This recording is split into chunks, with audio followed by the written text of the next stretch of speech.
Welcome to English Learning Through Story. Desire and Love. Part 9. A Love Story. After doing that, Hanad stood there unable to speak, staring at the ground because of the ugly mistake he had made. He then kissed her feet and calmly asked her for forgiveness. The people who were present, unaware of what had happened before, were astonished by what Hanad was doing. Habun herself was confused. She did not want to speak to him, nor did she have a suitable answer prepared. On top of that, everyone was waiting to hear what response she would give him.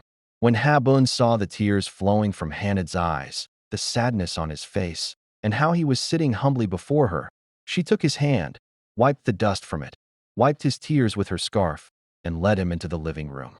For love cannot truly be hidden.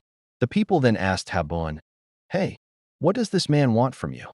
She replied, "He is a man who loves me, and we were in a relationship, but how things happened and the story between us, I did not tell anyone." She brought him juice and cold water and sat beside him. Perhaps the man was neither hungry nor thirsty. He was only thirsty for the sight of his beloved. After a short conversation, she said to him, "Irad, go now. I will come to you tonight at the hotel where you are staying." He answered with happiness and excitement. He left joyfully and bought expensive and valuable gifts for her, since he was now doing better financially and had a job. He waited for her in the hotel's open lounge area. When the time of their appointment arrived, she came out, beautifully dressed. When he saw her, he stood up from his seat and adjusted his chair. When she sat down, they began a quiet conversation. Then he said to her, while crying, "I promise I will never again do anything you hate or dislike, and I will not return to what happened. For God's sake, forgive me." Habun's emotions overflowed because she loved Hanad deeply. A few moments later, tears of love poured from her eyes. For it is said that a heart that has fallen in love does not give up.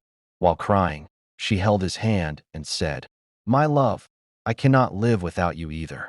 I love you, and I forgive you, but let what just happened never happen again." Habun had now surrendered. The atmosphere was full of love, and he gave her the gifts he had brought. Amazingly, Habun seemed as if she was lost in another world. He held her hand and led her into his room, where they had been sitting nearby. The atmosphere was indescribably sweet and intense.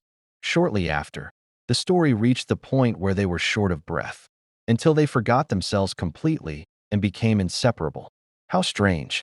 Let us see where this will lead. Surely, the situation is not simple. What kind of disaster has Habun followed? Let us see how things will turn out. Stay tuned for the next part.